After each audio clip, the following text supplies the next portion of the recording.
Assalamualaikum warahmatullahi wabarakatuh. Alhamdulillahirrabbilalamin amma ba'du. Yang terhormat Bapak Dr. Haji Saiful Bahri SAGMM selaku dosen pengampu mata kuliah Arbitrase Syariah kelas A Perbankan Syariah semester 6 dan tak lupa juga teman-teman yang saya banggakan. Sebelumnya izin memperkenalkan diri terlebih dahulu karena tak kenal maka tak tahu, jika tidak tahu kita harus kenalan. Baik teman-teman, halo semuanya. Perkenalkan, namaku Dinda Ayu Srustari, mahasiswi dari salah satu perguruan tinggi keagamaan Islam negeri yang ada di Banten, yaitu UIN Sultan Maulana Hasanuddin Banten. Saat ini aku sudah menginjak semester 6 dengan mengambil kuliah atau jurusan perbankan syariah.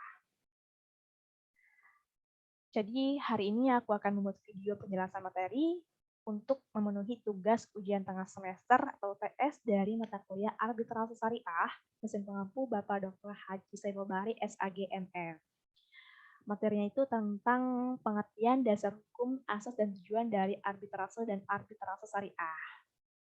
Di bagian daftar pembahasan terdiri atas 4 poin. Yang pertama pengertian arbitrase, yang kedua dasar hukum arbitrase, yang ketiga asas dan tujuan arbitrase, dan yang terakhir perbedaan arbitrase dan arbitrase syariah.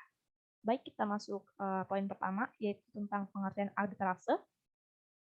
Menurut Undang-Undang Nomor 30 Tahun 1999, yang dimaksud arbitrase adalah cara penyelesaian suatu sengketa perdata di luar peradilan umum yang didasarkan pada perjanjian arbitrase yang dibuat secara tertulis oleh para pihak yang bersengketa.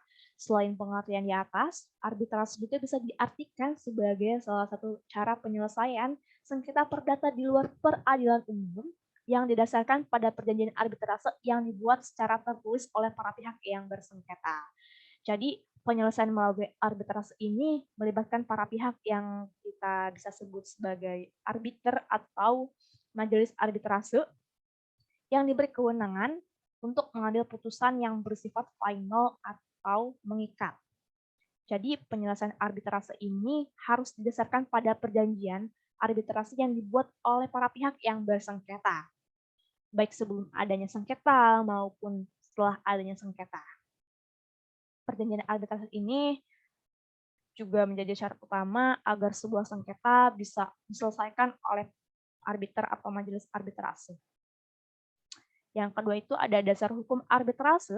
Dasar hukum arbitrase di Indonesia saat ini diatur dalam Undang-Undang Nomor 30 Tahun 1999 tentang arbitrase dan alternatif penyelesaian sengketa.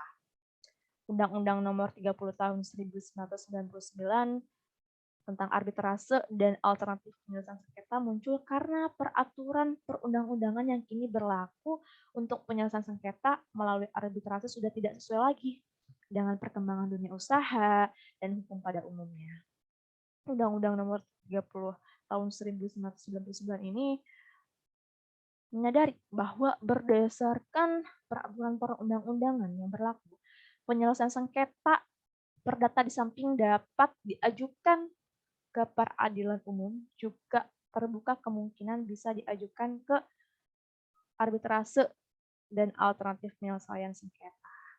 Poin ketiga yaitu asas dan tujuan arbitrase.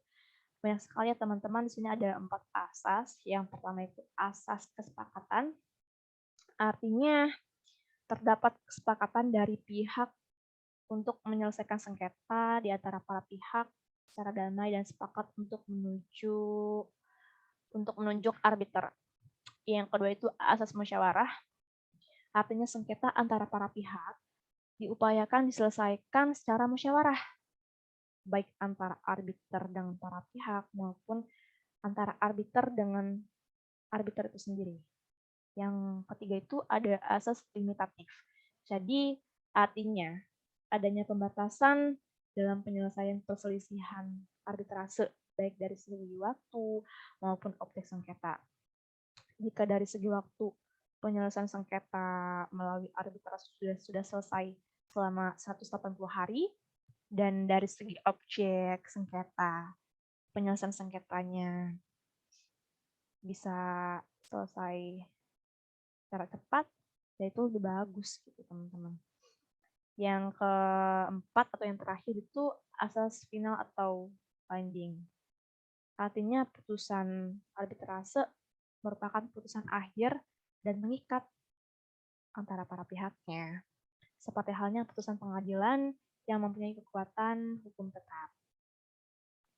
Jadi tujuan arbitrase berdasarkan asas-asas yang 4 yang tadi itu untuk menyelesaikan sengketa perdata di bidang tertentu dengan mengeluarkan putusan yang adil, cepat, final, dan pending. Tujuan arbitrase ini didirikan dalam rangka menyediakan sarana penyelesaian sengketa alternatif di luar pengadilan. Pada akhirnya para pihak yang menyelesaikan sengketanya melalui jalur arbitrase ini bertujuan untuk mencari solusi yang tepat, rahasia. Mereka terjaga serta penyelesaian sengketanya cepat, efisien, serta tidak memakan waktu yang lama. Baik, poin yang terakhir itu perbedaan arbitrase dan arbitrase syariah. Jadi dalam segi perbedaan itu terletak pada tata cara dan landasan hukum yang menjadi acuan proses arbitrase tersebut, yakni syariat Islam. Seperti kita ketahui bersama, bahwasanya transaksi ekonomi syariah berbeda dengan transaksi ekonomi konvensional. Salah satu yang mencolok yaitu adanya larangan terhadap riba. Berdirinya BAUMI atau Badan Arbitrase Muamalah Indonesia pada tahun 1993 itu tidak lepas dari pendapat para pemuka agama Islam yang mengenai perlunya lembaga arbitrase yang bekerjasama sesuai prinsip ekonomi syariah. Terlebih lagi, kesadaran masyarakat untuk melakukan aktivitas perekonomian dan keuangan syariah juga semakin meningkat. Baik, di sini ada quotes dari bapaknya, dari Bapak Dr. Haji Selo Bahri SAGMM yang sangat memotivasi kita semua, yaitu kata beliau, knowledge will give you power, but character respect. Ilmu pengetahuan akan memberimu kekuatan, tapi akhlak akan memberimu kehormatan. Masya Allah, semoga kita selalu diberikan ilmu, tetapi juga kita tidak kehilangan akhlak. Terima kasih.